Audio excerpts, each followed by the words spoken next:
you must be wondering, after hearing my background and all, what I am doing in this August forum, where there are technical experts who have wealth of experience in terms of steel construction, steel industry and all. What is an investment guy doing among them? I mean, actually I was also wondering in the morning about that. But you know what? When Amit Shah calls, you cannot say no. So that's why I am here. And since I am here, I will give you my bit in terms of what I think about the industry, which is definitely not going to be technical. Probably I will be giving my view in terms of more from the business angle and some key insights as user. What is it that we are looking from the industry? Because as I was hearing the different sponsors, I think at different points of time we have used their services or we have used products from them, so whatever it is worth. So I think all of us over the past few months, maybe over last 24 months, has been hearing about the entire economic growth story of India. We are definitely very well positioned globally. If you look at it, our GDP growth rate at 7% plus, anywhere between 7 to 8%, is highest in the world. I mean, we are far better than China. Our total currency chest of $600 billion plus, our IIT at 13% plus. We had a problem of inflation, but right now it seems to be quite under control, except occasional fluctuation in vegetable prices, which takes our inflation a little bit out of the bounds. 14 years of stabilized political system, which helped us in terms of having regulation, which helps us in different aspects of business. So overall, India seems to be in a fantastic position to take opportunity of a growth which can be there for next 5 to 10 years and which is across the sector. And obviously I was in another panel couple of weeks back, and one of the statistics I heard was today the highest number of cranes are not in Shanghai or Beijing, it's in the city of Mumbai.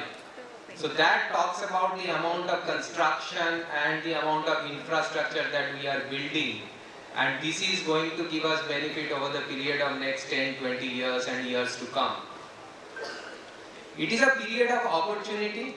At the same time, it's a period where we need to consolidate our position so that we can get the benefit for not only the next 5 to 10 years, but next 15, 20 years. So as users of the industry, we need to keep certain things in mind. Are we really doing enough to protect ourselves from future competition, which is not the next person who is building a similar product that we are building? The biggest competition in today's world is a startup who will come out with a new idea, new thought, new way of doing things and disrupt the whole ecosystem. Are we ready for that? Today,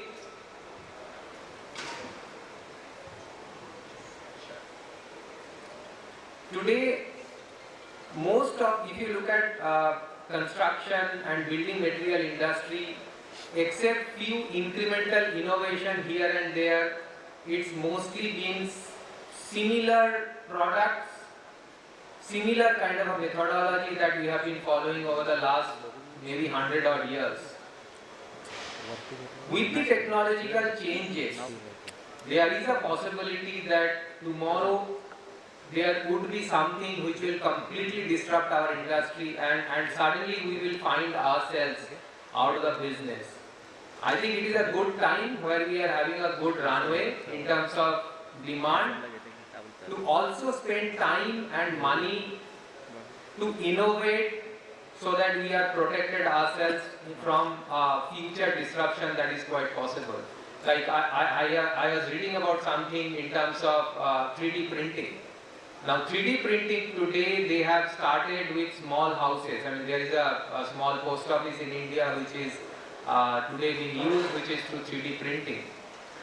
Now tomorrow, can this become big enough for them to build an entire multi-storied building? Possible. I mean, in that they are not going to be using steel. Probably today they are using different kind of polymers and geotech fibers. So is it a competition for us? Are we ready to participate in that? Or are we ready to innovate ourselves so that we are facing that competition? So all I am saying is we need to keep our eyes and ears open, because tomorrow's competition and disruption may not come from somebody who is linearly aligned to us. It may come from somebody who is completely not associated with our industry.